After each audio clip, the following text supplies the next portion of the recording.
Hey everyone, Lyle here from West Tennessee Gold and Silver Exchange, and today I have a nice collection of bills, some silver coins to look through.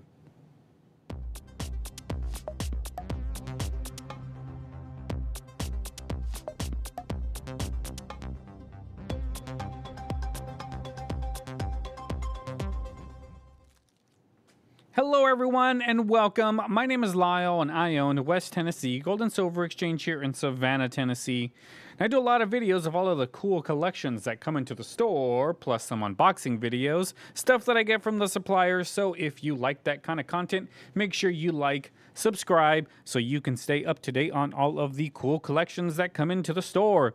And on today, I have that collection that I showed you in the bumper to show you. This came in from a gentleman who was cleaning out his grandfather's house. He recently passed away, and he brought in a whole mess of coins, like a huge box of it. I went through it, I separated all of it, I checked it all for key dates. I did find a few items in here that we'll get to as they come up in the mix. Nothing too special, nothing too flashy, but just to give you an idea, this is a lot of the face value stuff that I pulled out of it that I'm not going to show you. It's all pretty common stuff. There's a few really bad looking buffalo nickels in here. There's some half dollars, some Eisenhower dollars. So it's all just face value stuff, but this was all mixed in there in that box that he brought in. So let's go ahead and get started at looking at some of this stuff. So I'm just going to grab the first bag, which is the quarters. So let's see what we got. First, I want to make sure that all of the quarters I have here are silver. So we will just check out the rim right here. Looks like everything is good. There is no copper. Looks like this one is just old. Or just not old, but like more worn. So these are all good. Let's put them aside. We'll start with this one that fell out. Here we go. Starting off with a shield quarter that does not have a date, but I wonder if I can see it with the microscope. Now that I got this nifty microscope, I'm using it as much as I can. Here we go. Yeah, I still can't see any date on here. So it is a dateless shield quarter. Not sure where it's from, what year it is. Good for stacking silver, and that's about it on that guy. Let's see. Here's a 56. Now, there's a few key dates that we look for. Obviously, we have to look for the 32D, the 32S. Sorry, somebody was coming in, but I'm back now. The key dates on the quarters, the 32, 32D, 32S, those are probably the best key dates in the quarters. There's also the 36D is another good one that we look for. But usually rule of thumb is mostly everything in the 60s, in a good portion of the 50s, some of the 40s. Here we go, look at this. Speaking of 40s, this is a 1949. Not a key date, but a better date is the 1949 quarters. And this one is a Philadelphia, so this one's a good date, better date, not necessarily one that is really hard to find, but a better date nonetheless. So I'm going to put that to the side. And here's a 1935. 1935 is one of the earlier quarters. I believe they started in 32, obviously, is when they started. But the 35 doesn't really have much value to it. It is the earlier quarter, but it's fairly common, especially this one with minted in Philadelphia. The one in Denver is a little bit better, but not by much. So one of the ones that I just keep those in the junk silver pile. Here's check this out, another 49. Here's the 1949 Washington quarter, and this one's a D. Does look like a D. Let's look at it under the microscope. There it is. 1949D. This one looks to be in fairly good condition. Not really worn. Still has some good detail. And there you go, 1949. Keep those two 1949s separate. We have a 63 and a 39. Here's a 39. Kind of an older one, but still common. This one looks to be in fairly good condition, actually. But the reverse has some damage. But the obverse looks good, so if you're filling in a album, this one might be one that somebody will pay a premium for because it looks nice up front. And if it's in an album, you're not going to really see the back. So that is an album filler right there. And here's a 52, a 46. But look at this 46. It has some, like, red toning on it. Hard to tell on this camera, but let's check it out with the microscope. Look at that red toning, guys. That's actually really cool. It's like a maroon tone to it. It's from 1946. Fairly common quarter, but that toning is not very common. Looks really cool. Yeah, it looks just about the color that you see on the microscope. It looks fairly close to that. But that's really cool. This one will definitely be one that I put into a flip. More items for the auctions. Up next, we got this 45, 1945, nice common. Here's a 42, a little bit older, but still common. 42 quarter, a 57. Speaking of 57, check this out right here. This is a 1957 quarter, but it looks like a proof. It looks like a proof quarter was in this collection.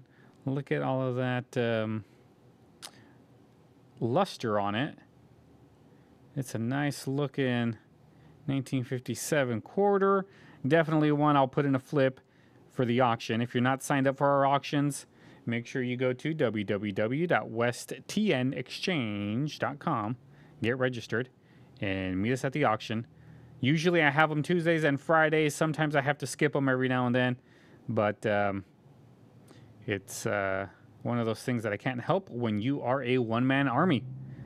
Oh, I do everything all by myself, guys. But check that out, 1957. And we got 54.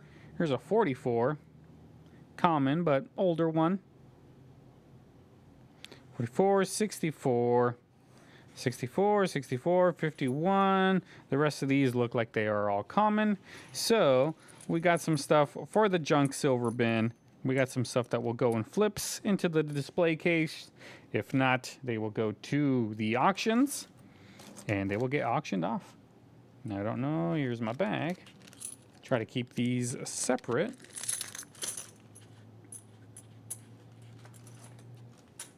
Next up, we got this loose 1923 piece dollar. It's got some yellow toning on all over it. Not so much good detail, but nice looking piece dollar. This one looks like it is a San Francisco. 1923 San Francisco. Common year for the piece dollar. But cool nonetheless.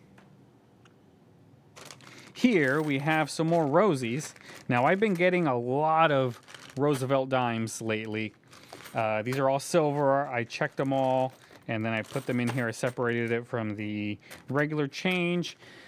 And yeah, at one point, like, I was getting lots and lots of people asking me about dimes. I want dimes, get some dimes.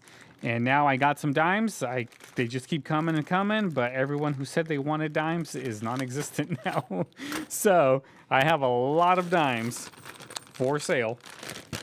So these are all Rosies. I'm not going to really look through them. Rosies don't really have key dates per se. So we'll just put those over there. Let's keep up with the dimes. Here is the Mercury dimes. These Mercury dimes are very distinct on how they look. So let's grab some and start checking.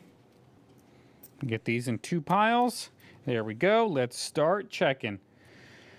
So in Mercury dimes, the ones we want to look for are the 16 and 16D and 21D are the 2 Mercury dimes that we want to look for. Those are the two key dates. And it's just looks like that's a 20 and a 36, a 38, all common Mercury dimes. Here's another 38. And oh, look at that. It is a 1916. I got one underneath it. Let's check that one. That's a 38. So here's a 1916. What we want is to see a D. Let's turn this bad boy around and see if we got lucky with the 1916D. And it is there's a mid mark. Let's look at it in the microscope. It's an S. A common 1916 Mercury dime right here. Would have been nice if it was a D. D is probably the hardest Mercury dime to find, the 1916D. But you never know. Maybe one of these days I will find one in just a random collection. That's why I do these videos, is so when I find something really cool, we all get to experience it together. Let's see what else we got. 42. It's 42, fairly common. Here's a 40, it's common. 1919, that's common. A 1918, common. 1944, that's common. Another 44, common. A 40, that's common.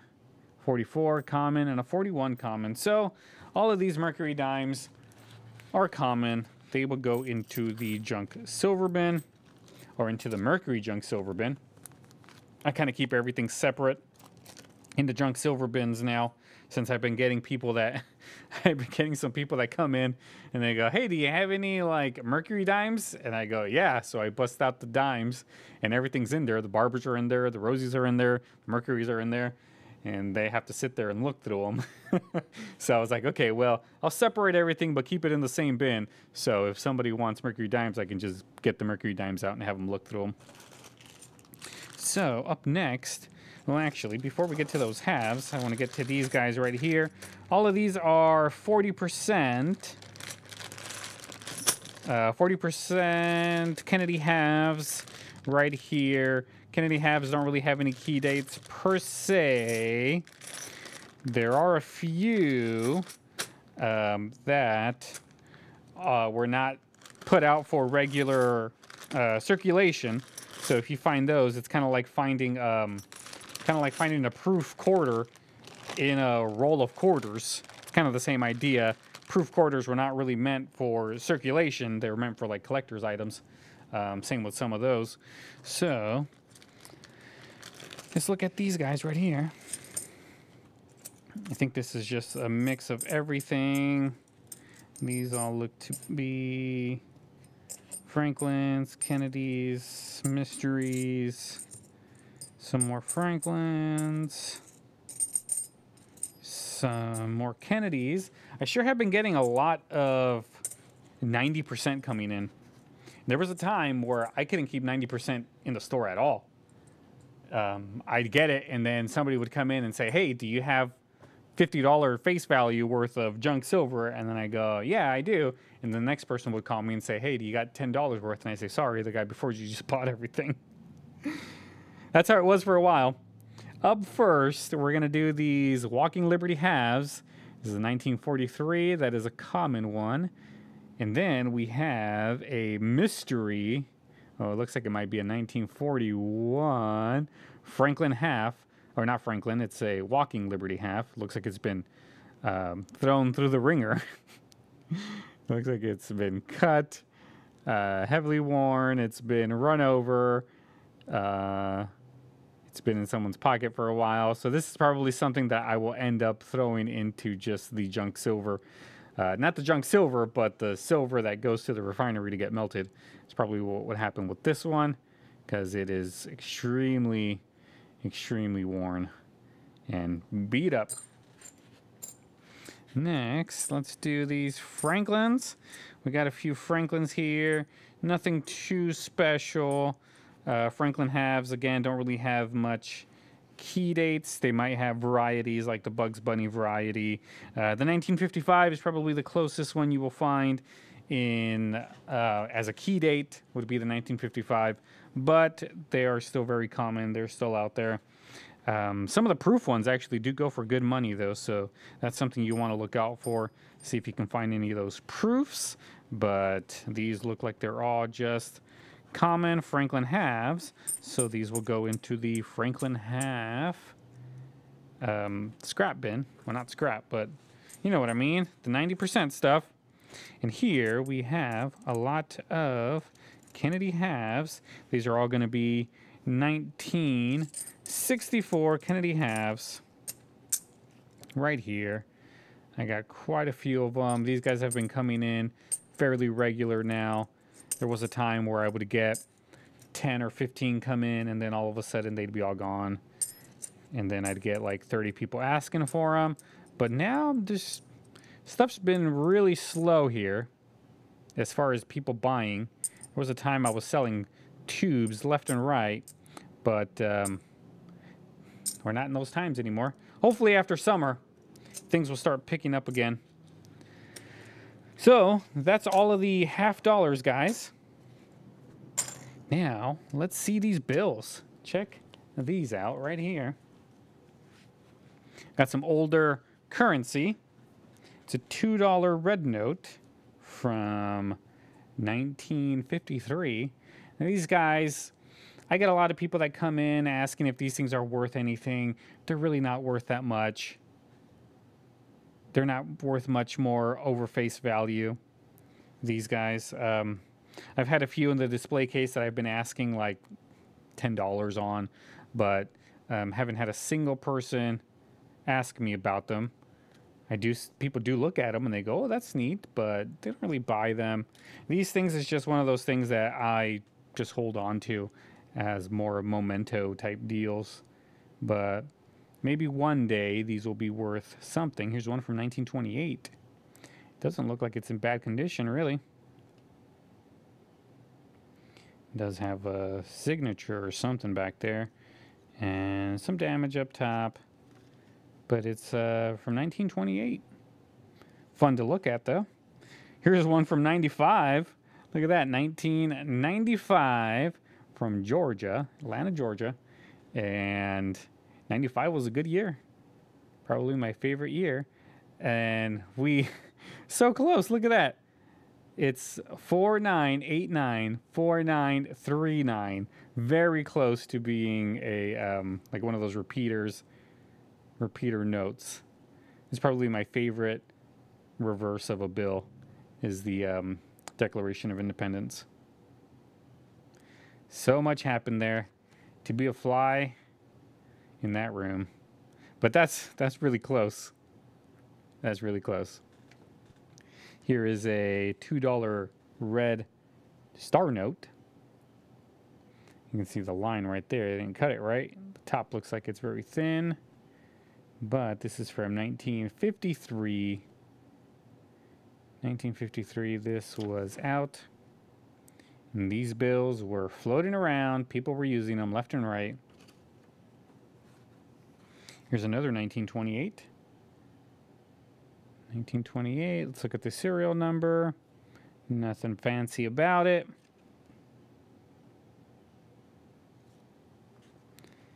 A 1976. Looks a little beat up. United States of America. We got a silver certificate. Again, serial number, nothing to write home about. It's a star note, which is cool. Nice replacement note. This one is a really high number, but from 57. Here's one from 1935. 1935. Again, not much value here, but definitely fun to look at. Nice history. Serial number, nothing to write home about. 1957. Silver certificate. Another silver certificate from 57. One more from 57. This one's pretty beat up. And look at this, guys. A $20 gold certificate. This is redeemable in gold on demand. This is from 1928. I've had a few of these come in. These $20 ones. Nice history here as well. This is when you can take this in and get an ounce of gold. Here is a $5. And someone's coming, so I'm trying to be fast. Here's a $2. I'll be back. All right, just to finish up this video, check out this $2 1976 bill. Look at how much space is up here. This thing was definitely cut wrong, because that's a good more than a quarter inch, it looks like, right there. Let's see what a different bill looks like. Let's see if I can find. Here we go. Yeah, look at that. That's quite a difference there. So I don't think it's worth more than $2, but it's just one of those fun things to see when they're all funky like that.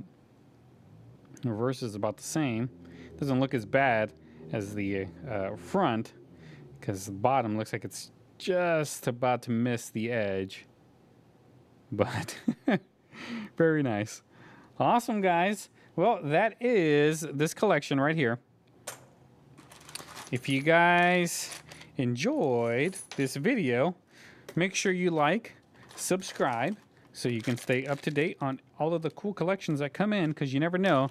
Eventually, I'll get a collection that has a lot of good stuff in it, and you're going to want to see it. All right, guys. Thank you so much for tuning in. I'll see you next time. Have a good day.